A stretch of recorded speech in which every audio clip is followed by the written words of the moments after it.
একদিন হযরত মুসা আলাইহিস সালাম কোন এক মজলিসে উনার উম্মতের সাথে আলোচনা করছিলেন। ওখানে কোন এক শ্রোতা উম্মত দাঁড়ায়া ওনাকে একটি আশ্চর্য প্রশ্ন করলো, উদ্ভট টাইপের প্রশ্ন, অপ্রয়োজনীয় প্রশ্ন, যে উত্তর না জানলে কোনো অসুবিধা ছিল না, উনি উত্তর না দিলেও কোনো অসুবিধা ছিল না। এটা কোনো মাসলা মাসাইল না, এমনি বেড়ার মন চাইছে দাঁড়াইয়া প্রশ্ন করলো, ও মুসা আলাইহিস সালাম, আমি জানতে চাই, বলুন তো বর্তমান পৃথিবীতে সবচেয়ে জ্ঞানী মানুষ কে? মুসা আলাইহিস সালাম যদি বলতেন, আমি এটা দিয়ে তোমার কাম কি? মাঝে মাঝে লোকের এমন কিছু প্রশ্ন করে, কোনো প্রয়োজন আমাদের জিজ্ঞাসা করে, রাসূল সাল্লাল্লাহু আলাইহি ওয়াসাল্লামের বাবা মা জান্নাতি না জাহান্নামী? আচ্ছা, আমি আপনার উল্টা যদি প্রশ্ন করি, উনি জান্নাতি না জাহান্নামী, এটা জানে তোমার কাম কি? তখন উত্তর দেব, না হুজুর, এমনি কইছি আরই, ঠিক না? কবে যে এটা জানলো আমার কিছু আসে যায় না, এটা না জানলেও কোনো অসুবিধা নেই। তো জিগাইলেন কেন? এমনি মন চাইছে। হযরত মুসা আলাইহিস সালামকে প্রশ্ন করলো, বর্তমান পৃথিবীতে সবচেয়ে জ্ঞানী মানুষকে? মুসা আলাইহিস সালাম সরল মনে উত্তর দিয়ে দিলেন। মনে মনে ভাবলেন, আমি হলাম তাওরাত, যেই নবীর উপর নাজিল হয়েছে সেই নবী। আমি তো সেই মুসা, যে মুসার সাথে তুর পাহাড়ে স্বয়ং কথা বলে। কে কথা বলেন আপনারা? কে বলে? আমি তো সেই মুসা যার সাথে সরাসরি আল্লাহ কথা বলে। এই জন্য তিনি মনে মনে ভাবলেন, আমার সে বড় আলেম আর কে আছে? তাই তিনি উম্মতকে জবাব দিয়ে দিলেন, বর্তমান পৃথিবীতে সবচেয়ে বেশি জ্ঞানী হলাম আমি নিজে। আল্লাহ তাআলার কাছে জবাবটা পছন্দ হলো না। তাই আল্লাহ তাআলা মুসা আলাইহিস সালামের উপর আপনার নির্দেশনা দিলেন, ওহী নাজিল করলেন, মুসা তুমি এখান থেকে চলে যাও মাজমাউল বাহরাইন নামক একটি এলাকা, যেখানে দুই নদীর সঙ্গম স্থল, দুই নদী এক জায়গায় মিলিত হয়েছে। ওই জায়গাটার নাম মাজমাউল বাহরাইন, যেটা মুসা নবী চিনেন। যেমন আমাদের পদ্মা, মেঘনা, যমুনা মিলিত হয়েছে একটা মোহনায়। ওই মোহনাতে মাঝে মাঝে কিন্তু বিভিন্ন স্টিমার, বিভিন্ন লঞ্চ ডুবেও যায়। ওখানে স্রোত থাকে একটু বেশি। চাঁদপুর পার হলে এই মোহনা পাওয়া যায়।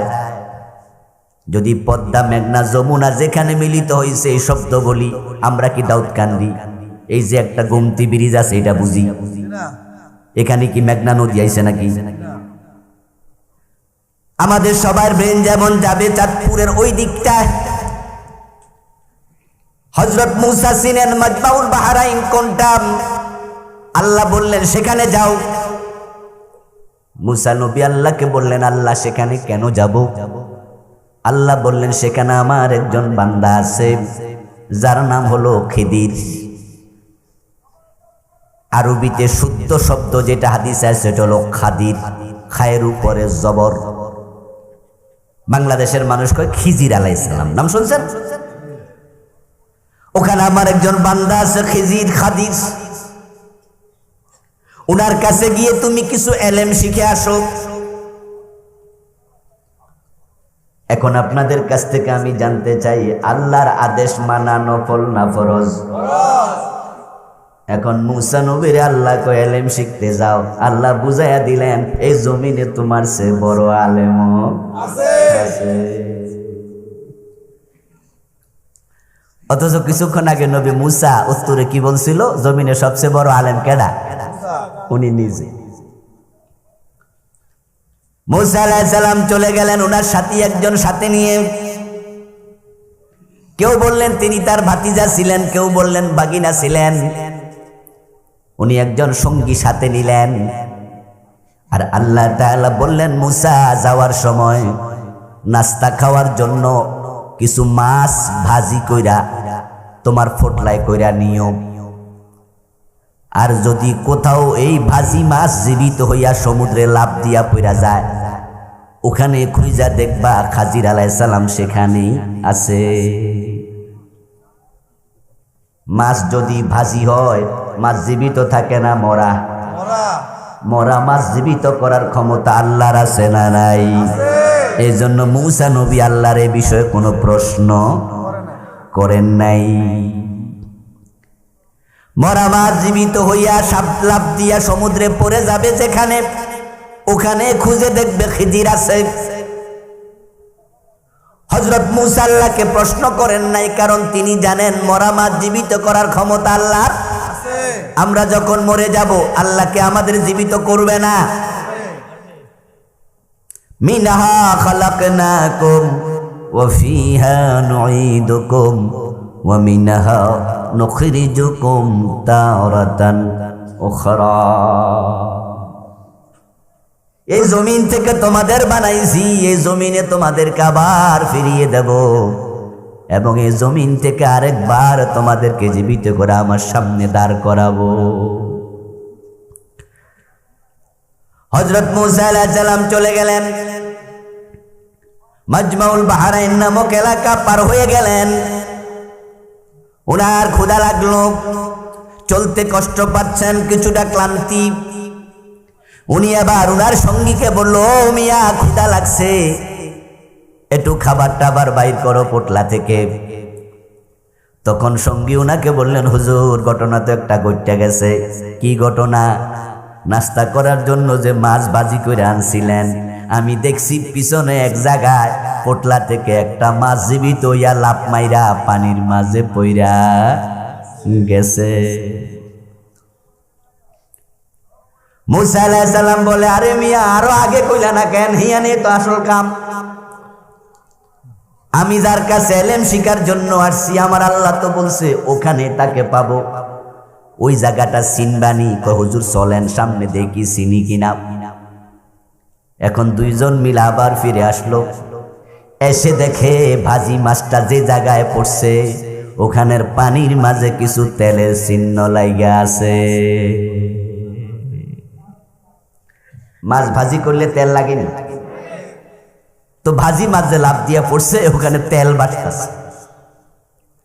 মূসা আলাইহিস সালাম এবার সেখানে খোঁজাখুঁজি শুরু করলেন। খুঁজতে খুঁজতে আল্লাহর এক বান্দাকে পেলেন, পাইয়া তাকে বললেন, আপনি কে? উনি বললেন, আমার পরিচয় হলো আমি খাদির। তুমি কে? আমার নাম হলো মূসা, আমি বনি ইসরাইলের নবী। সুবহানাল্লাহ পড়েন। তো তুমি আমার কাছে কেন আসছো? হযরত মূসা আলাইহিস সালাম বলেন, আমি আল্লাহর আদেশে আপনার কাছে এসেছি। আল্লাহ বলেছেন আপনার থেকে কিছু এলেম শিখতে। হযরত খাদির আলাইহিস সালাম জবাব দেয়, না, আমি যাকে তাকে আমার স্কুলে ভর্তি করি না, যারে তারে আমি ছাত্র বানাই না, এলেম শিখাই না, তুমি যাও গা। এখন মূসা আলাইহিস সালাম বিনয়ের সাথে বলতেছে, না, দয়া করে আমার একটু আপনি ছাত্র বানান, আপনি কিছু এলেম আমারে শিখান, যে এলেম আল্লাহ আপনারে শিখাইছে। আল্লাহ আমার অর্ডার দিছে যেন আপনার থেকে এলেম শিখি। তখন খাদির আলাইহিস সালাম জবাব দেন, যদি আমার কাছে ছাত্র হইয়া শিখতে চাও তাহলে শর্ত আছে। মূসা নবী কয়, যে কোনো শর্ত দেন, শর্ত মানতে আমি রাজিও আছি। আগে কইছিল দুনিয়ার সবচেয়ে বড় জ্ঞানী আমি, এখন এলেম শিখতে যাইয়া খাইতাছে না কানি সুবানি। এখন যাইয়া এমন এক শিক্ষকের হাতে পড়ছে, বেড়া কয় ভর্তি করবো না, তোমার মতো ছাত্র আমার স্কুলে জায়গাই নাই। অথচ কিছুক্ষণ আগে উনি বলছিলেন আমি সবচেয়ে বড় আলিম। আল্লাহ বুঝাইছে, ও মূসা, আলেমের উপরও বড় আলেম।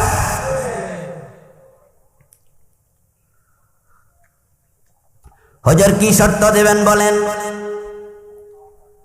হযরত খাদির আলাইহিস সালাম শর্ত দিলেন, আমি কত কাজ করবো, যা মনে চায় আমার সামনে পড়া আমি কইরা লাই। তবে আমার কোনো কাজ দেখে প্রশ্ন করা যাবে না, এটাই হলো শর্ত। যদি প্রশ্ন করো তাহলে ছাত্রত্ব ক্যান্সেল হয়ে যাবে। হযরত মুসা নবী বলে দ্যাটস ওকে, শর্ত মানতে আমি রাজি। এবার তার স্কুলে ভর্তি হলেন। হযরত মুসা আলাইহিস সালামের সাথে উনি চলছেন, উনার সাথে মুসা চলতেছে।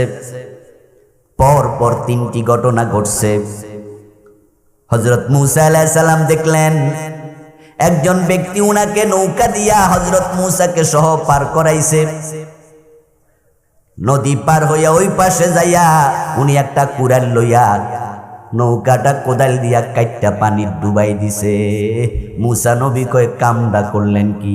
বেটা উপকার করছে আর আপনি বেটার নৌকা। খিদির আলাইহিস সালাম বলে আমি প্রশ্ন করতে না মানা করছি? কয় সরি। সামনে যায় দেখে একটা ছোট্ট বাচ্চা রাস্তার মাঝে খেলা করতেছে। হযরত খিজির আলাইহিস সালাম তারে তুইলা মাথায় তুলে একটা আছাড় মারছে জায়গায়, শেষ। মুসা নবী কয় ছোট্ট একটা বাচ্চা কি অপরাধ করছে? আছাড় দিয়া মেরে লাইলেন। খিজির আলাইহিস সালাম কয় কইছি না প্রশ্ন করবা না, যাও ছাত্রত্ব ক্যান্সেল। মুসা কয় আবার সরি। কিছুক্ষণ পরে আরেক ঘটনা, এক জায়গায় গেছে, দুইজনের ক্ষুধা লাগছে। হযরত মুসা আলাইহিস সালাম খিদির আলাইহিস সালাম পরামর্শ করছে কি করি, খাবার তো সাথে নাই। ওই বাড়িতে চলেন, ওদের কাছে বলি আমরা তোমাদের মেহমান হতে চাই, এক বেলা একটু খাওয়াও, রুটি পানি বাট মাত কিছু থাকলে মুড়ি টুড়ি দেও, চানাচুর টানাচুর খাই। বাড়িওয়ালা শূন্য কয় না, খানা টানা নাই, জানগা খানা দিই না আমরা, সরেন। এবার বাড়ি থেকে বের হওয়ার সময় দেখে তাদের বাড়িতে একটা সাইড ওয়াল আছে, ওই ওয়ালটা কাইতুইয়া রইছে। হযরত খিদির আলাইহিস সালাম কয় মুসা দুজনে মিললে আগে ওয়ালটা একটু সোজা করি, পরে যামু। মুসা কয় হেরা খানা দেন, আবার হেরার ওয়াল কিল্লে সোজা করবেন, কাম বুঝি নাই। হযরত খিদির আলাইহিস সালাম বলে মিয়া প্রশ্ন করতে মানা করছে, আবার করলা বুঝি, যাও তোমার ছাত্রত্ব। এখন আর তুমি সরি কইলাও আমি ছাড়মু না, কারণ অপরাধ তিনবারের বেশি ক্ষমা করা হবে না। হযরত মুসা আলাইহিস সালাম এবার ভাবতেছে বেড়ার কাছে তিনবার সরি কইছি, বেড়া এখন আর শুনবই না। তাই ভাবতেছে আরে এলেম শিখতে আইছি, কপালে বুঝি এলেম। রওনা দিছে। এবার খিদির আলাইহিস সালাম কে মুসা খাড়াও, এলেম না শিখতে আইছিলা? কই জি হুজুর আইছিলাম তো, এলেম টেলেম তো শিখাইলেন না। কথা হইলে এলেম একটু নিয়ে যাও। এই যে তিনটি ঘটনা ঘটছে এগুলা আমি ঘটাই নাই, এ কাজগুলো ঘটাইছে কে? কারণ শুনে যাও তুমি। এবার হযরত খিদির আলাইহিস সালাম মুসা আলাইহিস সালামকে বললেন শোনো, ওই যে নৌকাওয়ালা আমাদেরকে পার করালো, কিছুক্ষণ পরে আমার আল্লাহ আমারে জানাইছে কিছুক্ষণ পরে এলাকার জালেম বাদশাহ ওই নদীতে যত নৌকা আছে সবগুলো সিজ করে নেবে, গসব করে নেবে, লুণ্ঠন করে নেবে। আমি জানি এই লোকটার নৌকাটাও জালেম বাদশাহ নিয়ে যাবে। এই লোকটা যেহেতু তোমার আমার উপকার করছে, তাই আমি নৌকাটা ছিদ্র কইরা ডুবাইয়া দিছি, আর নৌকা পানির তলে চলে গেছে। বেড়া আগামীকাল পরশু অথবা তার পরের দিন নৌকা তুললা ঠিক করতে পারবো। এর মাঝখানে যত নৌকা সব জালেম নিয়ে যাবে, হেডটা বাইসা গেল। মুসা কয় তাইলে বালা কামি করছেন।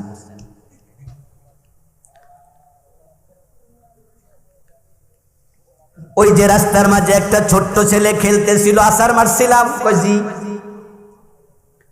কেন মারছি এবার শোনো। আমার আল্লাহ আমার জানাইছে বাচ্চাটার মা বাবা দুইজন মুমিন,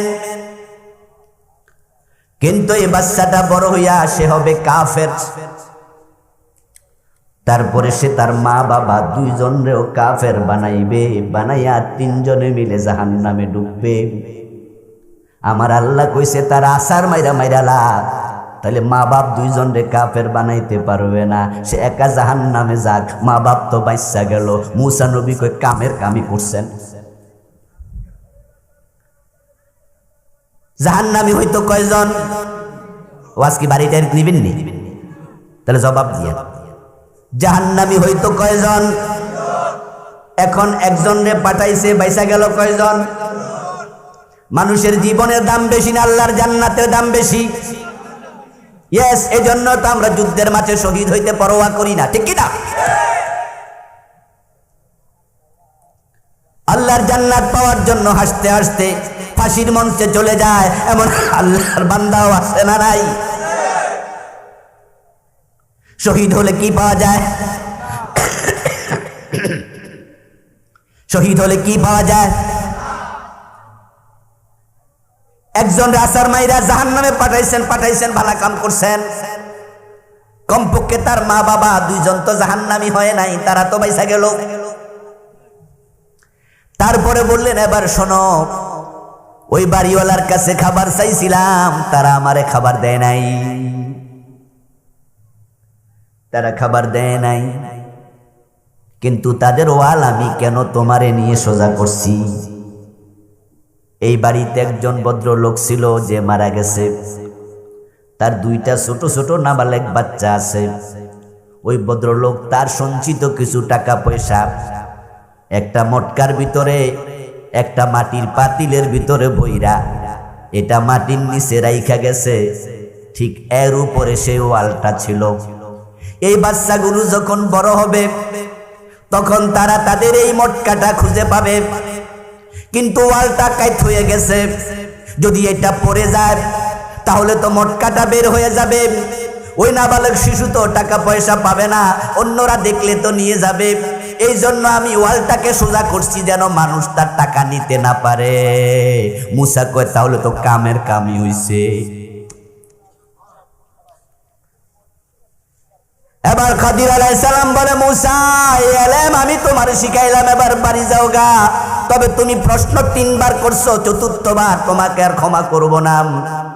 আমার প্রিয় ভাই, রাসূল সাল্লাল্লাহু আলাইহি ওয়াসাল্লামের লম্বা একটি হাদিস শোনালাম, যেই হাদিসের কথাগুলো আল্লাহ সূরা কাহাফের মাঝে লম্বা আলোচনা করেছে। এই হলো দুনিয়ার মানুষের রীতি। দুনিয়াতে আমার বইতে ভুল নাই, আমি সবচেয়ে বেশি জানি, এই কথা বলার সুযোগ কারো।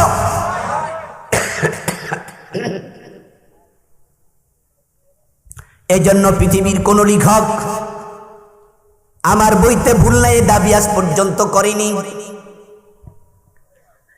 কিন্তু কোরআন মাজিদের একবারে ভূমিকা, একবারে শুরু। কোরআনের প্রথম সূরার নাম সূরা বাকারা। যদিও আমরা দেখি সূরা ফাতিহা 1 নাম্বার। সূরা ফাতিহাকে বলা হয় কোরআনের গেট, সূরা ফাতিহাকে বলা হয় উম্মুল কোরআন, সূরা ফাতিহাকে বলা হয় মুকদ্দমাতুল কোরআন। সূরা ফাতিহা হলো পুরা কোরআনের সারমর্ম। মূলত কোরআনের 1 নাম্বার সূরাটা হলো বাকারা। তাহলে সূরা ফাতিহা রুল নাম্বার 1। এটা কি সূরা নয়? হ্যাঁ, এটাও সূরা, তবে এটা উম্মুল কোরআন, পুরা কোরআনের সারমর্ম। সুবহানাল্লাহ পড়ে। এটা হলো পুরা কোরআনের সারমর্ম। এজন্যই তো কোন মুফাসসির বলেছেন, যদি 30 পারা কোরআন নাজিল হইয়া শুধু সূরা ফাতিহা নাজিল হতো, বিশ্ব মানবতার হেদায়াতের জন্য একটা সূরা ফাতিহাই যথেষ্ট হয়ে যেত।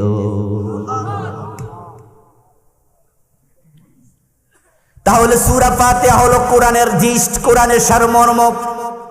কোরআন শুরু আলিফ লাম মিম থেকে।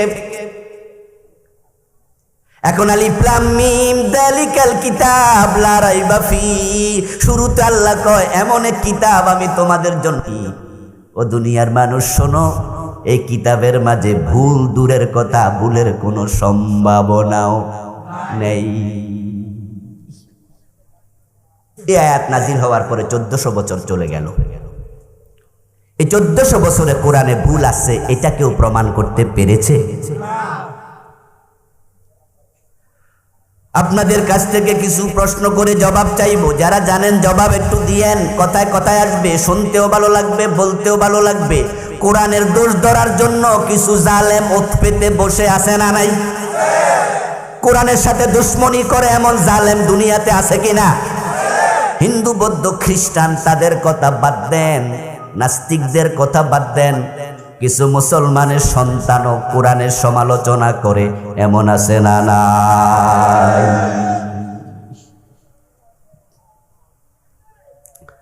আমরা সবাই জানি বিজ্ঞানের জয়যাত্রা চলছে।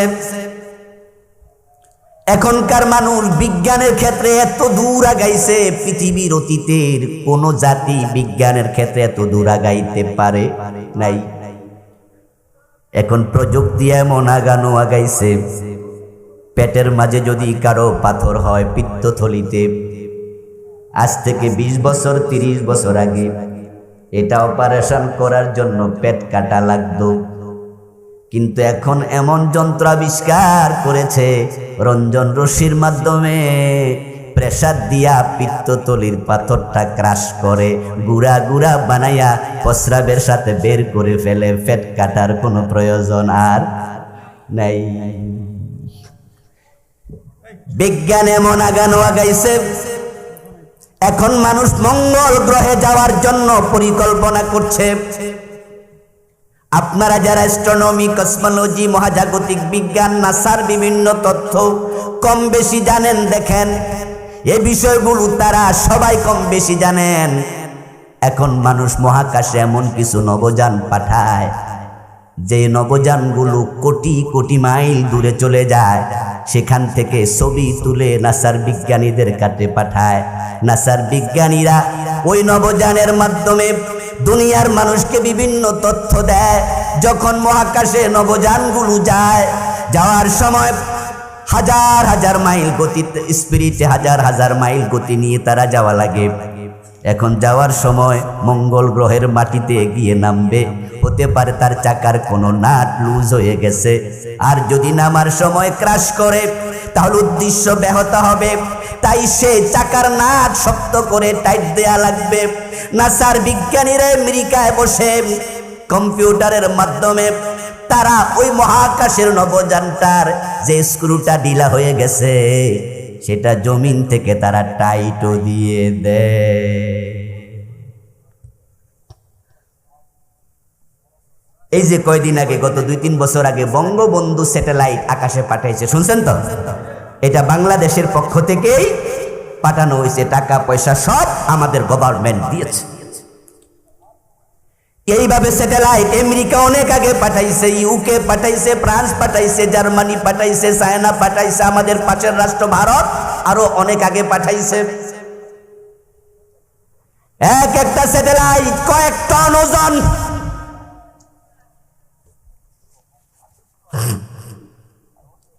এখন প্রশ্ন হলো, কয়েক টন ওজন স্যাটেলাইট তারা আসমানে পাঠাইলো, আকাশে পাঠাইলো, এটা মহাশূন্যের মাঝে থাকবে।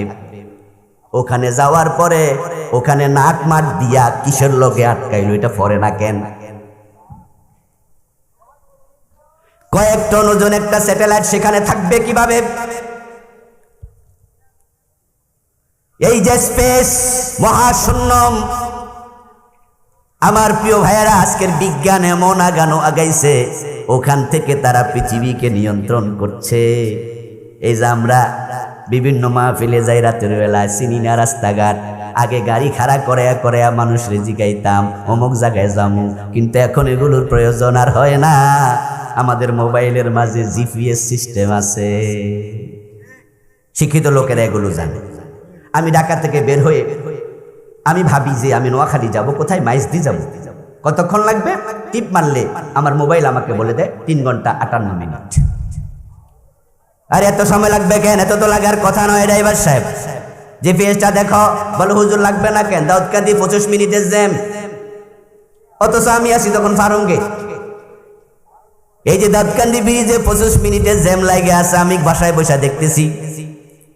তারপরে এবার গাড়ি চলা শুরু, রাস্তা কোন দিকে কোনটা গেছে, কোন দিকে বাঁক আছে, সোজা কোনটা বাঁকা কোনটা, কোনটা গেলে তাড়াতাড়ি হবে, কোনটাতে জ্যাম নাই, এই সব কিছু আমার মোবাইলের মাঝে জিপিএস সিস্টেম আমাকে বলে দিচ্ছে। এগুলো সব তারা মহাকাশ থেকে নিয়ন্ত্রণ করছে।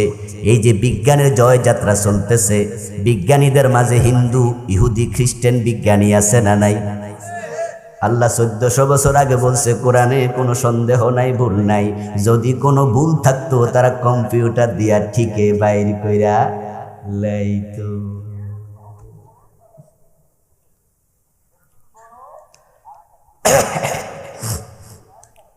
ও প্রিয় ভাইরা, আপনার পেটে ব্যথা, মাথায় ব্যথা, কেন ব্যথা?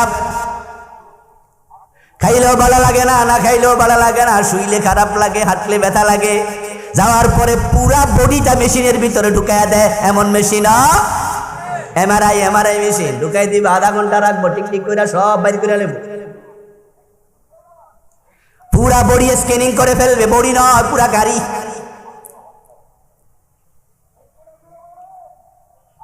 মিশরে কায়রো থেকে প্রায় 700 কিলোমিটার দূরে তুরে সাইনা, ওখানে হযরত মুসা আলাইহিস সালামের উপরে তাওরাত নাজিল হয়েছে। তো যখন মিশরে গেলাম ঘুরতে 7-8 বছর আগে, শখ হলো তুরে সাইনাটা একটু দেখব, কোন পাহাড়ে হযরত মুসার উপরে তাওরাত নাজিল হলো। যাওয়ার সময় প্রাইভেট কারে সুয়েজ কাল করলাম। আপনারা শিক্ষিত মানুষেরা ছাত্র জীবনে ভূগোল বই পড়ছেন, নিশ্চয়ই সেখানে সুয়েজ খালের নাম সবাই কম বেশি জানেন। মনির ভাই, কষ্ট করে একদম পাঠাই দিন, সুয়েজ খাল যখন পার হতে গেলাম, গিয়ে দেখি বিশাল লাইন, গাড়িগুলো চেক চলছে। সুয়েজ খালে মাটির পানির নিচ দিয়া হলো রাস্তা, খালটা পার হবেন, পানির নিচ দিয়া সুরঙ্গ বানাইছে, সুরঙ্গ দিয়ে ওই পাশে গিয়ে উঠবেন, তারপরে সেখান থেকে আপনি তুরে সাইনার দিকে যাবেন। এখন আলহামদুলিল্লাহ বাংলাদেশে এরকম একটা টানেল হয়েছে কর্ণফুলী নদীর নিচ দিয়া, নাম শুনছেন না আপনারা, বঙ্গবন্ধু টানেল? হ্যাঁ, আমি গত মাসেও গিয়েছি। গত মাসে আমার কক্সবাজারের ওদিকে মাহফিল ছিল, ড্রাইভার সাহেবরে বললাম যে একটু টানেলটার ভিতর দিয়ে যাও, দেখে যায় আমার দেশে কেমনে বানাইছে। সৌদি আরব আপনারা যারা উমরায় হজে গেছেন, তারা কিন্তু কাবা শরীফের চারপাশে পাহাড় কেটে কেটে অনেক টানেল বানাইছে, আপনারা নিজেরাই সেখানে দেখেছেন। কাবা শরীফের সাথে টানেল আছে। সুয়েজ খাল নিচ দিয়ে যাবে গাড়ি, এই জন্য দেখলাম লাইনের মাঝে কি স্ক্যানিং চলছে, এমন মেশিন বসাইছে পুরা গাড়িতে স্ক্যানিং হয়। কারণ তারা বড় সতর্ক, পৃথিবীর শত শত দেশের নৌযান সুয়েজ খাল পার হইয়া আমেরিকা থেকে, ইউকে থেকে, জার্মানি থেকে, ফ্রান্স থেকে উপমহাদেশে এশিয়া এসে ঢোকে। যদি সুয়েজ খালে কোনো দুর্ঘটনা ঘটে, তামাম দুনিয়ার অর্থনীতিতে বড় চাপ পড়বে। তাই কেউ যদি আবার এমন কোনো বোমা নিয়ে যায় যে বোমার কারণে সেখানে বোম্বিং হবে, আর ওই টানেলটা ওখানে ধ্বংস হয়ে যাবে, ঝামেলা হবে। তাই তারা বড় সতর্ক। শুধু মানুষের দেহ নয়, পুরা গাড়িতে স্ক্যানিং করার মতো মেশিনও বানানো হয়েছে। বিজ্ঞান কোথায় গেল, কোন জায়গায় আগাইছে? কিন্তু এরপরও বলুন তো, 1400 বছরে কোরআনে ভুল আছে, এটা কেউ বাইর করতে পারছে? এতে প্রমাণ হয় কোরআন মানুষের লেখা বই না, কোরআন নাজিল করেছে কে? এই সন্দেহাতীত কোরআন আল্লাহ তাআলা আবার কেন নাজিল করলেন, সে কারণটা আল্লাহ নিজে বললেন। কারণ শোনো, হুদাল্লিল মুত্তাকিন, আমি আল্লাহ যারা মুত্তাকি হতে চায় তাদেরকে তাকওয়ার পথ দেখানোর জন্যই কোরআন নাজিল করেছি। যারা মুত্তাকি হতে চায় তাদেরকে হেদায়েতের পথ দেখাতে কোরআন নাজিল করেছে। কোরআন হলো হেদায়েতের একমাত্র কিতাব। যারা এই জান্নাতের পথ খুঁজে পেতে চায় তাদেরকে আল্লাহর কোরআনের কাছে আসতেই, কোনো বিকল্প বই নাই। হিদায়াত যদি আপনি না পান, তাহলে আপনার কপালে জান্নাত নাই। দুনিয়ার কোন মানুষ হিদায়াত চায় না? আমি তো দেখি আলহামদুলিল্লাহ আমাদের বাংলাদেশের লোকদের মাঝে হেদায়াত পাওয়ার তামান্না আগ্রহ অনেক বেশি অনেক বেশি।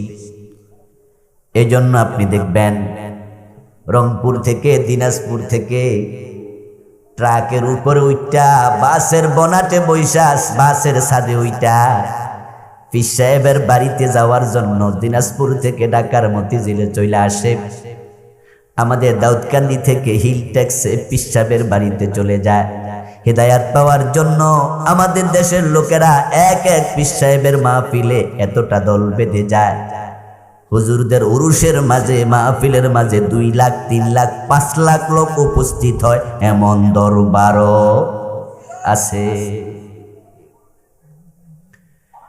এই যে সরমনের মাহফিল, ওখানে মাঠ ছিল 4টা। বছর 2 আগে আমিও গিয়েছিলাম দেখতে। সরমনের 2 হুজুর মিলে আমাকে তার লোক দিলেন, বললেন যে উনি যেহেতু আসছে ঘুরতে, হুজুরকে আমাদের মাঠগুলো দেখাইয়া নিয়ে আসো ওয়াজের সময়। লোক জায়গা দেওয়ার জন্য কি পরিমাণ বড় জায়গা আমরা করছি। গতবার শুনলাম মাঠ আরেকটা বানাইছে, এখন 5টা। এবার বলুন তো তাদের মাহফিলের সময় কি মাঠগুলো ভর্তি হয় না? কথা বলতে হবে। আমাদের টঙ্গীতে বিশ্ব ইজতেমা হয়, তাবলীগের লোকেরা যখন আগে একটা ইজতেমায় যেত, তখন 3 দিনের ইজতেমায় পুরা ঢাকার উত্তরাঞ্চল ব্লক হয়ে যেত, ঠিক না? আপনাকে আমি বলছি না আপনি সরমনায় যান, আপনাকে বলছি না তাবলীগে যান, আমি জাস্ট বুঝাচ্ছি। হক যেখানে আছে আমরা সেখানে যাব, ঠিক না? জাস্ট বুঝার জন্য বলছি। আমরা মৌমাছির মতো হব। মৌমাছি গোলাপ ফুলেও বসে, রজনীগন্ধায় বসে, টগর ফুলেও বসে।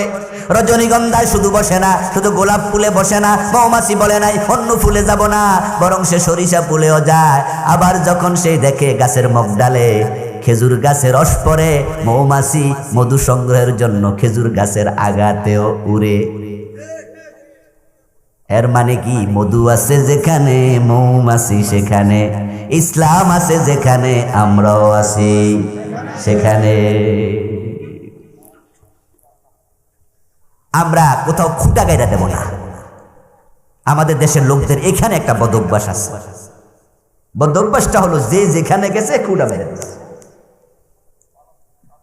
এই জন্য যে ব্যক্তি সরমনায় মুরিদ হইছে হে কয় আমরাই হক, যে সরসিনা গেছে হে কয় না না আমরা আরো বেশি হক, যে গেছে তাবলীগে হে কয় রাখো তো পীর সাহেব, পীর ছাড়া আমরাই হক, যে জামাত ইসলাম করে হে কয় কোনো ফিরে দরকারই নাই আমরাই হক। এই হলো আমাদের দেশের লোকদের অবস্থা। কিন্তু ব্যক্তিগতভাবে আমি একটু ভিন্ন। আমি বলি ইসলাম আছে যেখানে আমি আছি সেখানে। এক ফুলের মধুতে কখনো মৌসাক ভর্তি হবে না। জিকির শিকার জন্য হক্কানি পীরের কাছে যাও,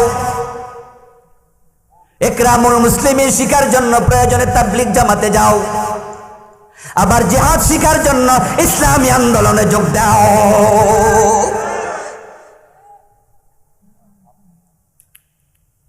আমার প্রিয় ভাইরা বলতেছিলাম, ওই যে বিশ্ব ইজতেমা হতো 3 দিন, জায়গা হতো না মানুষ লাখ লাখ। যে মানুষগুলো সেখানে গেছে সবার অন্তর হেদায়াত পাওয়ার নিয়ত আছে না নাই? মতিঝিলে যখন আমাদের বড় একজন পেটওয়ালা পীর সাহেব হুজুর ছিলেন, উনার এখানেও মিটিং হতো, সেখানেও হাজার হাজার লোক হতো, যারা সেখানে যাইয়া পীরের পায়ে সেজদা দিত। পীরের পায়ে যারা সেজদা দেয় তারাও জান্নাত পাওয়ার শখ আছে না নাই? পীরের পায়ে সেজদা কেন দিল? দোজখে যাওয়ার জন্য? মনের মাঝে চিন্তা হলো উনি আল্লাহর বড় ওলি, ওনার পায়ে যদি সেজদা দেই আল্লাহ খুশি হয়ে যাবে, আর আল্লাহ যদি খুশি হয় জান্নাত ঠেকায় কে? তাই আল্লাহরে খুশি করার জন্য বন্ড পীরের পায়েও সেজদা দেয়। যে বেটার গায়ের মাঝে কাপড় চোপড় কিছু নাই, ল্যাংটা হাঁটে, ওই ল্যাংটারও মুরিদ আছে কিনা? কথা বলতে হবে প্রিয় ভাইরা, ল্যাংটার মুরিদ আছে না নাই? আচ্ছা, যারা ল্যাংটার কাছে মুরিদ হয়েছে তারা কি কেউ দোজখে যাওয়ার জন্য হয়েছে? যারা ল্যাংটার কাছে মুরিদ হয়েছে তাদেরও চিন্তা হলো ল্যাংটাও খালি না, হের মাঝেও কিছু না কিছু।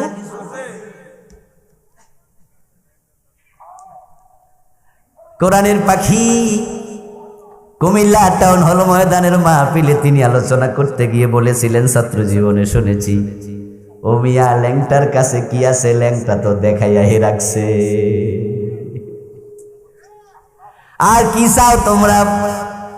হেদায়েত পাওয়ার আশায় কে ল্যাংটার কাছে যায়, কে পেটওয়ালা পীরের কাছে যায়, কেউ তাবলীগ জামাতে যায়, কেউ জামাত ইসলামী নেজামি ইসলামীতে যায়, কেউ সরমনায় যায়, কেউ সরসিনায় যায়। এইভাবে বাংলাদেশের লোকদেরকে আলাদা করুন, আলাদা করলে দেখবেন আমরা যাই না ইসলামের কাজে এমন লোক কয়জন পাবেন যে 5 ওয়াক্ত নামাজ পড়ে না, ওই বেটাও জান্নাতে যাওয়ার শখ আছে না নাই? সেও চায় হায়রে যদি জান্নাতের পথ আমিও পাইতাম। প্রত্যেকটা মানুষ চায় জান্নাতে যেতে। এখন মুসলমানের জান্নাতে যাওয়ার সস্তা অবস্থা দেখে হিন্দুরা পর্যন্ত জান্নাতে যাওয়া শুরু করছে। আপনি ভাববেন এটা আবার কেমনে কি হইল হুজুর?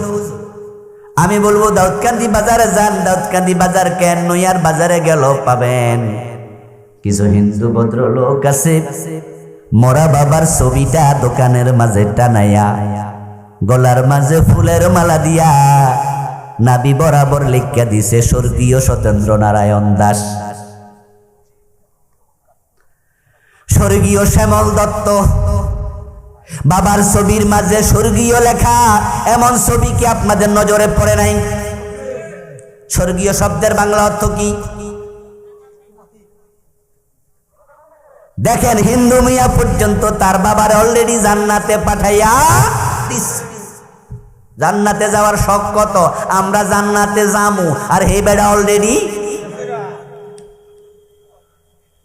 স্বর্গ এবং জান্নাত, স্বর্গ এবং জান্নাত একই জিনিস। কেউ বলে চোখ, কেউ বলে নয়ন। জিনিস কয়টা? আরবিতে বলে জান্নাত, বাংলায় বলে বাগান, ইংরেজিতে বলে হেভেন, ফার্সিতে বলে বেহেশত, আরবিতে বলে জান্নাত। আবু বকর জান্নাতি, হযরত ওমর বেহেশতি, দুইজন দুই দেশে। সংস্কৃতি শব্দ স্বর্গ, আরবিতে বললে জান্নাতি বলে। কেউ বলে লাউ, কেউ বলে কদু, কেউ বলে বউ, কেউ বলে বধূ, কেউ বলে আনন্দ, কেউ বলে ফুর্তি, কেউ বলে ভাস্কর্য, আমরা বলি সেটাই হলো মূর্তি। এই মাইকলা আওয়াজ বাড়াও, মাইকলা কই আছেন? আওয়াজ যেন ঠাস ঠাস করে কানে আসে ভাই, জোরে বেশি করে লাগান, জোরে। ভাস্কর্য এবং মূর্তির মাঝে কোনো পার্থক্য আছে? মূর্তির চোখ আছে, নাক আছে, হাত আছে, ভাস্কর্যের চোখ নাই, ভাস্কর্যের হাত নাই, ভাস্কর্যের নাক নাই, তো দুইটা আলাদা হলো কেমনে? ও প্রিয় ভাই, হিন্দু মিয়া লেখা দিছে স্বর্গীয় সমল দত্ত, স্বর্গীয় সত্যেন্দ্র নারায়ণ দাস। আপনাদের কাছে আমি একটু জানতে চাই, কোন হিন্দু কি জান্নাতে গেছে? কোন হিন্দু স্বর্গে যাওয়ার সম্ভাবনা আছে? কিন্তু হিন্দু বেটার শখ আছে না নাই? এখন আমাদের দেশে হেদায়েত পাওয়ার শখ সবার আছে। মসজিদে গিয়ে আল্লাহ তাআলাকে সেজদা দেয়, আবার দরবারে যাইয়া পীরের পায়ে সেজদা দেয়, এমন মুরিদ আছে না নাই? যে মুরিদ পীরের পায়ে সেজদা দিল, হেদায়েত পাইছে না হারাইছে?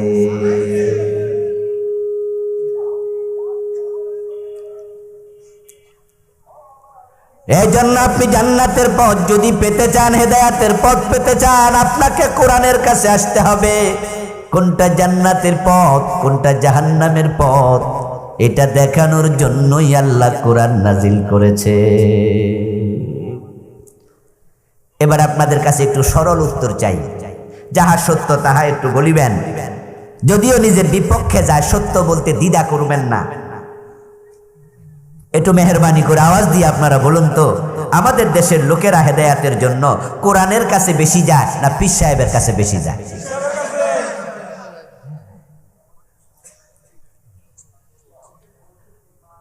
প্রিয় ভাই, রাসূলুল্লাহ সাল্লাল্লাহু আলাইহি ওয়াসাল্লামের মতো মহামানব উনিও কিন্তু কোরআন ছাড়া মানুষকে হেদায়াতের পথ দেখাতে পারেন নাই। প্রিয় নবী আল্লাহ তাআলা বলেন, কিতাবুন আনজালনাহু ইলাইকা লিতুখরিজান নাসা মিনাল যুলুমাতি ইলান নূর। ও প্রিয় নবী, আমি আপনার কাছে কিতাব নাজিল করেছি, আপনি মানুষগুলোকে অন্ধকার থেকে কিতাবের দ্বারা আলোর পথ দেখাবেন।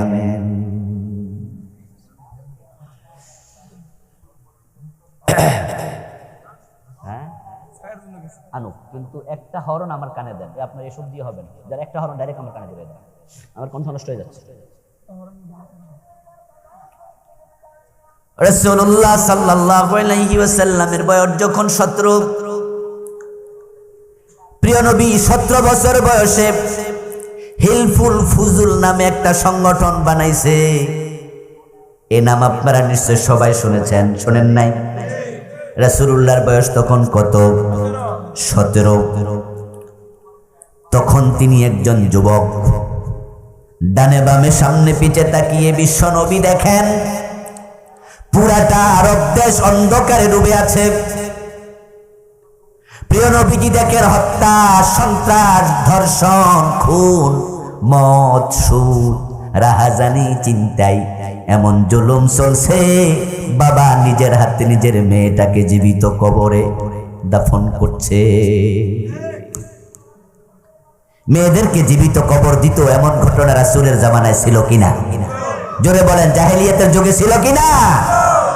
আমার রাসূল তাকায় দেখে কত পাষাণ বাপ, কত পাষাণ। নিজ হাতে মেয়েটাকে কবর দেয়। এখন একা একা এত বড় জুলুম, এত বড় জাহালাত সরাবেন কেমনে? এই যে আমাদের সামনে দিয়ে রাস্তা গেছে, হঠাৎ করে একটা ঝড় তুফান এসে যদি মোটা একটা গাছ রাস্তার উপরে পড়ে যায়, তাহলে রাস্তার এই পাশ থেকে ও পাশে রিক্সাওয়ালা, সাইকেলওয়ালা, প্রাইভেট কারওয়ালা কেউ কি পার হতে পারবে? এখন যদি রিক্সাওয়ালা কয় প্রাইভেট কারওয়ালার গাড়ি বড়, এই বেটা একা ধাক্কা মারুক, গাছ সরব। সাইকেলওয়ালা যদি কয় আমি একা মানুষ, আমি সরামো কেন? রিক্সাওয়ালা তোমার যাত্রী আছে 2 জন, তুমি 3 জন, আমি খাড়াই তাই তুমি একা সরাও, সরব। এই যে গাছ পড়ে আছে রাস্তার উপরে, এখানে যত পথিক আছে পায়ে হাঁটুক, সাইকেলে চড়ুক, রিক্সায় চড়ুক, প্রাইভেট কারে যাক, বাসে যাক, সবাই মিলে যদি একসাথ হয় 10 জন, 20 জন, 30 জন, 50 জন, গাছটাকে ধরে ধাক্কা মারে সরানোর সম্ভাবনা আছে না নাই? কিন্তু একা একা ধাক্কাইলে 10 বছরেও সরত না, বরং সময় নষ্ট হবে, শরীরও দুর্বল হবে। এই জন্য একতার মাঝে বল আছে না নাই? যদি দুনিয়ার 200 কোটি মুসলমান আমরা এক হয়ে যেতাম, ফিলিস্তিনের মুসলমান মারি খাওয়া লাগতো না। কিন্তু মুসলমানরা এক হতে জানে নাই, এক হতে জানে না। এটা মুসলমানের মাইর খাওয়ার পিছনে সবচেয়ে বড় কারণ। আপনাদের বাড়িতে মা আছে, বোন আছে, বউ আছে। আপনি আজকে বাড়ি যাবেন, আপনার বউয়ের, আপনার মায়ের মাথার একটা চুল ধরবেন, ধরে টান মারবেন, দেখবেন চুলটা গোড়া থেকে ছিঁড়ে যাবে। আপনি একটা চুলের মাঝখানে ধরবেন, ধরে 2 হাত ধরে টান মারবেন, দেখবেন মাঝখানেও ছিঁড়ে যাবে। কিন্তু এবার কিছুক্ষণ পরে 50টা চুল একসাথে ধরে টান মারেন, দেখবেন আপনার মায়ের মাথার চুল ছিঁড়তেছে না। আর মাঝখানে 20-30টা একসাথে করে টান মারেন, দেখবেন হাতের মাঝে দাগ পড়ে যাবে, হাত কেটে যাবে, 50টা চুল টেনে ছিঁড়া যাবে। ওয়াতাসিমু বিহাবলিল্লাহি জামিআন ওয়া লা তাফাররাকু। আল্লাহ বলে আমার কোরআনকে সবাই মিলে ঐক্যবদ্ধভাবে ধরো। এখন মুসলমান ঐক্যবদ্ধ না বিচ্ছিন্ন? কথা কি বুঝেন? এই যে ফিলিস্তিনে গত 3 মাস ধরে মুসলমান মেরে ফেললো 23,000-এর বেশি, এখন তাদের প্রতিবাদ করার জন্য ঢাকাতে কিছুদিন আগে জুমার নামাজের দিন বাইতুল মুকাররমের ওখানে মুসলমানরা এক হয়েছিল। তারা ইসরায়েলের বিরুদ্ধে প্রতিবাদ করবে, প্রতিবাদ করছিল। কিন্তু তারা প্রতিবাদ করতে যাইয়া উত্তর গেটে এক দল, দক্ষিণ গেটে এক দল, পশ্চিম পাশে গেছে এক দল, পূর্ব পাশে গেছে আর এক দল, কিছু নাইটেঙ্গেল মোড়ে, কিছু গুলিস্তান মোড়ে, কিছু উত্তর গেট মোড়ে, 4 ভাগে ভাগ 5 ভাগে ভাগ হইয়া মিছিল শুরু করছে। নারে তাকবীর, আল্লাহু আকবার। এবার কই দুনিয়ার মুসলিম, আরে কন্যা ভাইরা, দুনিয়ার মুসলিম। হেরা কয় দলে ভাগ হয়েছিল? এরা দুনিয়ার সবাই এক করতেছে, নিজের খবর কি?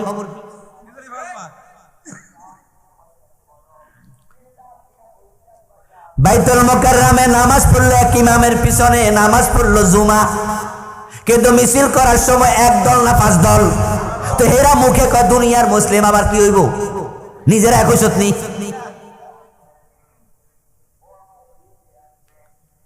ও প্রিয় ভাই, বলতেছিলাম হিন্দু মিয়া জাহান্নামে যাবে, এটা ঠিক, কিন্তু শখ আছে জান্নাতে যাওয়ার। হেদায়েত চাইলে পাওয়া যায় না, হেদায়েত পাওয়ার শখ সবার আছে। হেদায়েত পেতে হলে সবাই মিলে আল্লাহর কোরআনের কাছে আসা দরকার, আছে না নাই? এখন এই দেশের লোকেরা কোরআনের কাছে গেল কয়জন?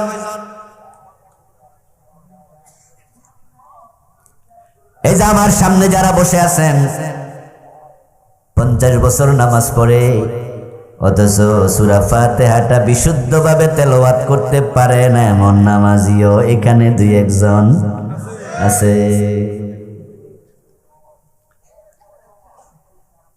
এই যে কিতাব আল্লাহ হেদায়েতের জন্য পাঠাইছে, হেদায়েত পাওয়ার জন্য কিতাবটা তো পড়া লাগবে, কিতাবটা তো বুঝা লাগবে, কিতাবটা তো মানা লাগবে। এখন পড়লো না, বুঝলো না, মানলো না, এই জাতি হেদায়েত হবে কেমনে? বরং হেদায়েতের জন্য কোরআনের কাছে না যাইয়া গেছে মতিঝিল। যায় দেখে পীর সাহেব হুজুর চেয়ারের মাঝে বসে আছে, দামি সানগ্লাস উনার চোখে। দেখলো লাইন ধরে কিছু মুরিদ উনার পায়ে সেজদা মারতেছে। তখন যে বেটা উত্তরবঙ্গ রংপুর দিনাজপুর থেকে আসছে, হেও মনে মনে ভাবে হুজুররা কত কইছে আল্লাহ ছাড়া কাউকে সেজদা দেয়া যাবে না, দিলে নাকি ঈমান চইলা যায়, শিরিক হয়। অথচ আজকে দেখি কত বড় লোকেরাও পীরের পায়ে সেজদা মারতেছে। তা আমি গরিব মানুষ, আমি মানলে অসুবিধা কি? পীর সাহেবকে খুশি করার জন্য ওই ভদ্রলোকও সেজদা মাইরা দিছে। বলুন তো লোকটা হেদায়াত পাইছে না হেদায়াত হারাইছে?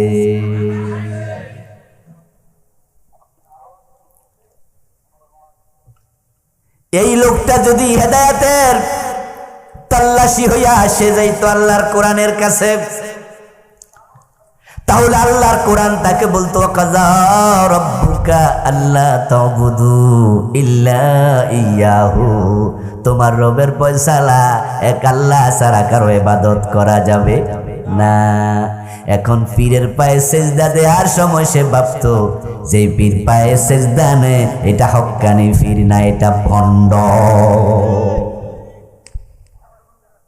তাহলে কোরআন তাকে হেদায়েতের পথে, সে পীরের পায়ে সেজদা না দিয়া বাড়িতে ফিরে চলে যেত। আর কোরআনের ইলমের কারণে তার ঈমানটা নিরাপদ হয়ে যেত।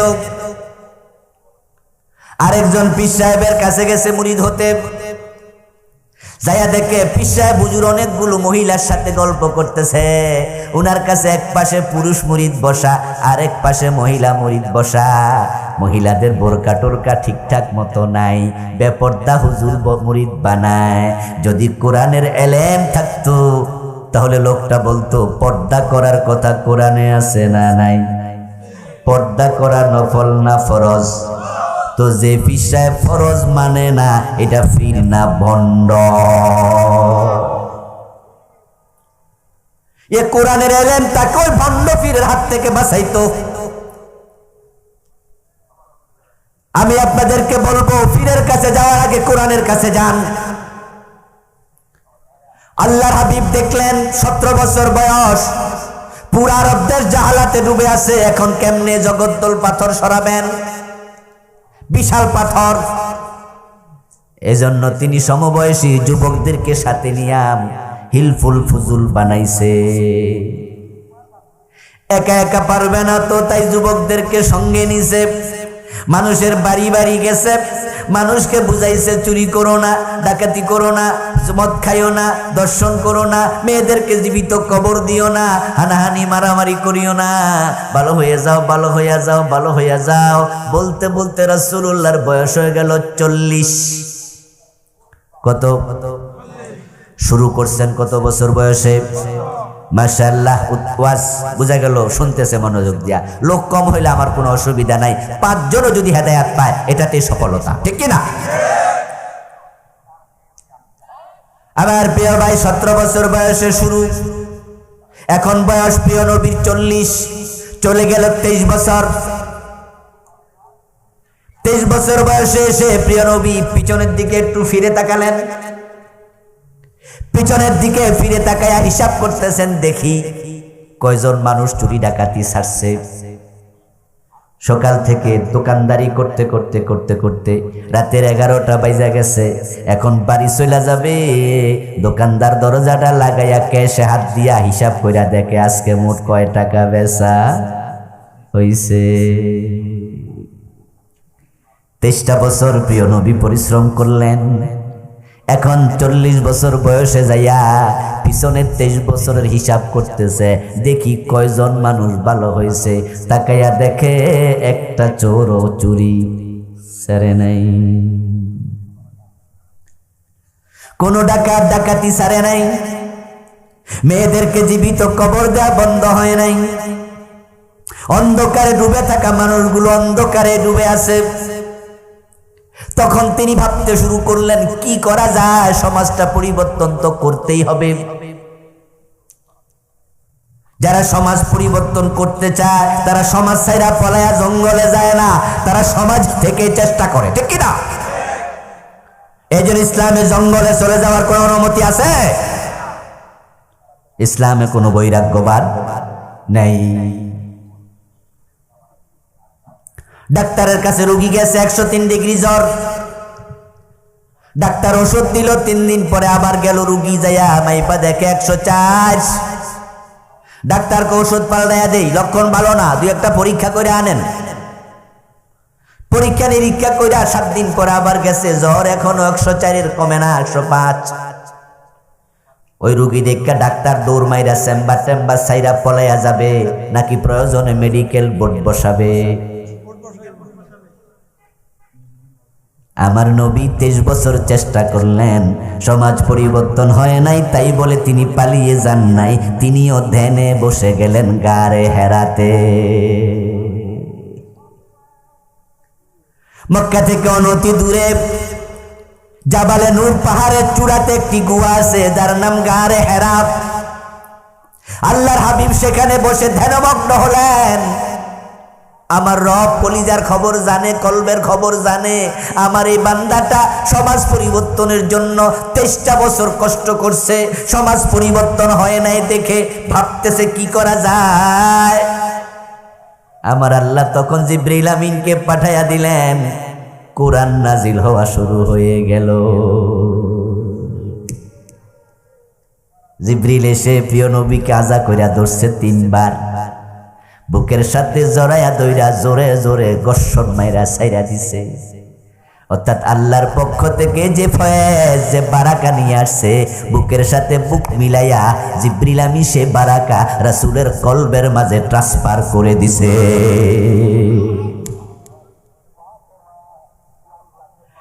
জিবরিল আমিন কোরআন নাজিল করলেন, ইকরা বিসমি রাব্বিকাল্লাযী খালাক, নাজিল হয়ে গেল সূরা আলাকের প্রথম 5 আয়াত। কোরআন এসে গেল। আমার আল্লাহ বিশ্ব নবীকে অর্ডার করলেন, ইয়া আইয়ুহার রাসূল বাল্লিগ মা উনজিলা ইলাইক ওয়া ইল্লাম তাফআল ফামা বাল্লাগতা রিসালাতাহু। ও নবী, এতদিন পর্যন্ত আপনি নিজের মন মতো চেষ্টা করেছেন, 23টা বছর পরিবর্তন হয় নাই। এখন আমি ওহী পাঠাইলাম, কোরআন পাঠাইলাম, হেদায়েতের কিতাব এসে গেল, মানুষের কাছে এটা প্রচার করেন। সুবহানাল্লাহ পড়েন।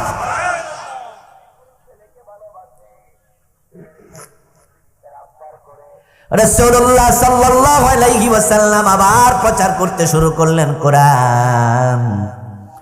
আবার বলতে বলতে রাসূলুল্লাহর বয়স এখন 63।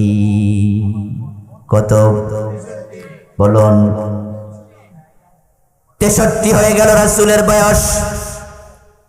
17 থেকে 40, 23, 40 থেকে 63, আবার 23, আগেও 23, বলুন আগেও 23, পরে কত? কম বেশি না সমান সমান? প্রথম 23 বছরের রেজাল্ট 0, পরে 23 বছর আর 0 নয়। এখন নবী মুহাম্মদ হয়ে গেলেন দুনিয়ার সবচেয়ে বড় মহানায়ক, হিরো। এমন পরিবর্তন হলো, অর্ধ দুনিয়াতে হযরত ওমর ইসলাম কায়েম করলেন। আমার রাসূল আবু বকর, ওমর, ওসমানের মতো সাহাবী তৈরি করলেন।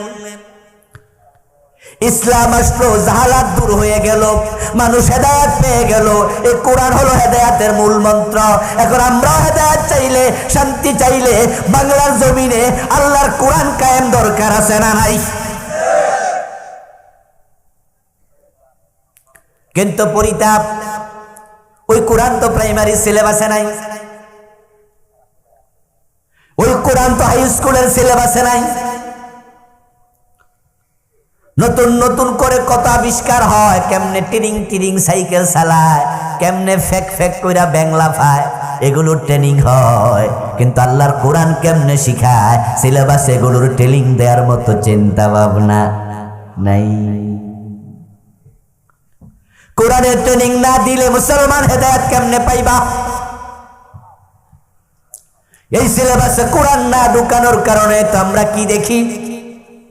আমরা দেখি এমএ পাস আছে, বিএ পাস আছে, ডাক্তার, ইঞ্জিনিয়ার আছে, দেখে দেখে আল্লাহর কোরআন পড়তে পারে না এমন বড় বড় শিক্ষিত লোক এই সমাজে আছে না নাই? বাবার জানাজার নামাজ পড়াবে এমএ পাস ছেলে, সৌভাগ্য নাই। ডাক্তার, ইঞ্জিনিয়ার, বাবার জানাজার নামাজ পড়ানোর যোগ্যতাটা নেই। বরং জানাজার নামাজে যাইয়া তারপরে হুজুর রেখে হুজুর দোয়া কইরা শিখায় দেন কেমনে নিয়ত করে। তাই আপনারা যারা, আমরা যারা আছি, আমরা সবাই মিলে চেষ্টা চালাতে চাই এই দেশের শিক্ষা সিলেবাসে আল্লাহর কোরআন ঢুকাতেই হবে। ক্লাস 1-এ কায়দা ঢুকায় দাও, ক্লাস 2-তে 10টা সূরা বিশুদ্ধ শিখায় দাও, ক্লাস 3-তে আমপারা শিখাও, ক্লাস 4-এর মাঝে প্রথম পারাটা নাজারা পড়ায়া দাও, ক্লাস 5 অর্থ সহ 10টা সূরা শিখায়া দাও, ক্লাস 6-এ, ক্লাস 7-এ এইভাবে শিখাও। ইন্টারমিডিয়েট পর্যন্ত 100 নম্বর কোরআন, 100 নম্বর হাদিস ঢুকায়া দাও। দেখবা বাংলার ঘরে ঘরে কোরআন হাদিসের আলেম তৈরি হয়ে যাবে।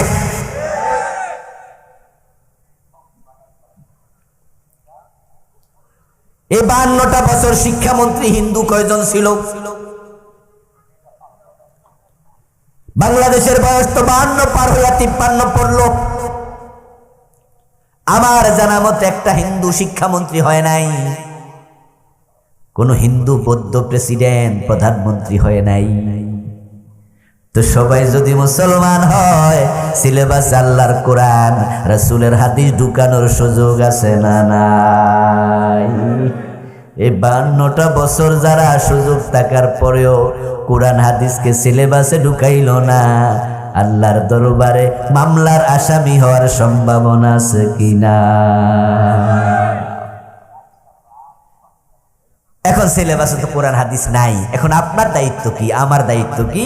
আমার আপনার দায়িত্ব হচ্ছে নিজেদের সন্তানদেরকে নিজ দায়িত্বে কোরআন হাদিস শিখাতে হবে। কোরআনের ইলম শিখানো নফল না ফরজ?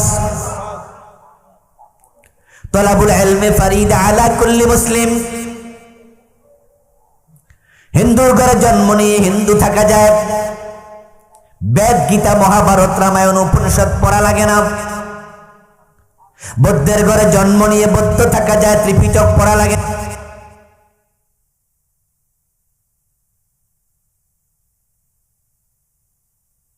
মুসলমান হতে কোরআন পড়া লাগে। কোরআন শিখা সবার জন্য ফরজ।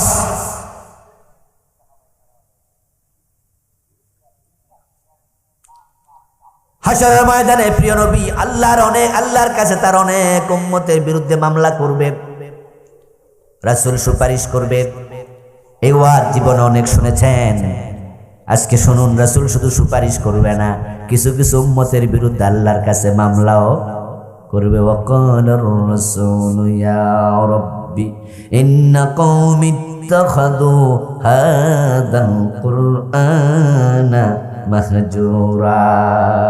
রাসূল বলবে, আল্লাহ, আমার জাতি, আমার উম্মত, এই লোকগুলো আমার রেখে আসা কোরআন তারা ছেড়ে দিয়েছে, তুমি তাদের বিচার করো, আমি নবী মামলার বাদী হলাম।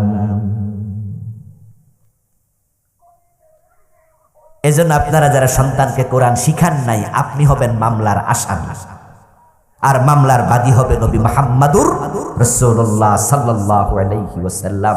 যে রাসূলের সুপারিশ ছাড়া, শাফাআত ছাড়া জান্নাত পাওয়া যায় না, জান্নাত পাওয়া দুষ্কর। ওই রাসূল যদি মামলার বাদী হয়ে আসামি আপনারে বানায়, আপনার জন্য সুপারিশ করবে কে? এই জন্য কোরআন পড়ুন, কোরআন শিখেন, কোরআন শিখান। এই মাহফিলগুলোতে এসে আমরা আপনাদেরকে কোরআন হাদিস শিখাই যেতে পারি না, সময় কুলাবে না।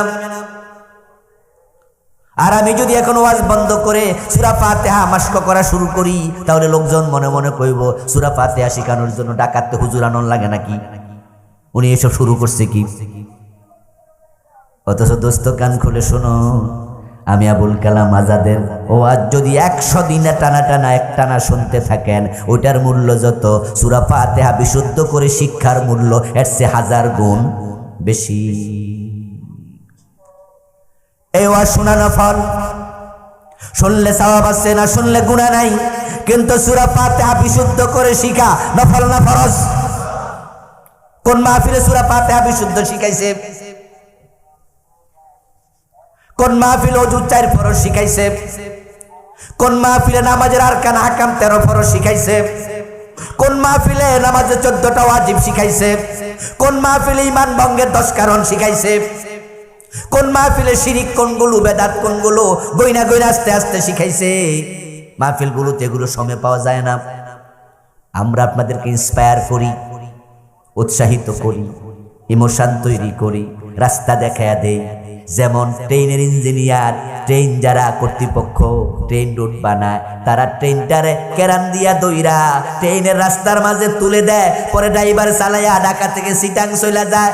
আমরাও আপনাদেরকে রাস্তায় তুলে দেই, আপনি নিজ দায়িত্বে বাড়িতে যাইয়া হুজুর আল্লাহর কোরআন রাসূলের হাদিস নিজে নিজে শিখতেই হবে। এই দায়িত্ব আপনার। বলবেন হুজুর বয়স হয়ে গেছে, চোখে কম দেখি, কানে কম শুনি। আমি বলবো প্রিয় ভাই, রাসূলুল্লাহ আপনার জন্য একটু এক্সট্রা প্যাকেজ ঘোষণা করছে। আল্লাহর হাবিব বলছে, আল মাহিরু বিল কুরআনি মাস সাফারাতিল কিরামিল বারারা ওয়াল্লাযী ইয়াকরাউল কুরআনা ওয়া ইয়াতাতাআতাউ ফি ওয়া হুয়া আলাইহি শাক্কুন লাহু আজরান। যে কোরআন শিখতে শিখতে পণ্ডিত হয়ে যাবে, তার সম্মান আল্লাহর কাছে তার নৈকট্যপ্রাপ্ত ফেরেশতাদের মতো হয়ে যাবে। আর যে ব্যক্তি কোরআন পড়তে গিয়ে কষ্ট পায়, চোখে দেখে না, কানে শোনে না, দাঁত পড়ে গেছে, হা বলতে পারে না, কফ উচ্চারণ করতে পারে না, গলাটা আগের মতো নাই, এরপরও কোরআন ছাড়ে না, চশমা চোখে দিয়াও কোরআনের পাতায় চোখ লাগাইয়া আঙ্গুল টানে আর আল্লাহরে কয়, আল্লাহ, আমি হাসরের দিন রাসূলের মামলার আসামি হতে চাই না। পুরা হয়ে গেছি তো কি হইছে, যৌবনে পারি নাই, এখন কোরআন শিখতে চাই, তুমি তৌফিক দাও। আমার রাসূল বলেন, এই পাঠকের আমলনামায় সাধারণ পাঠকের তুলনায় আল্লাহ তাআলা দ্বিগুণ সওয়াব লিখতে থাকে।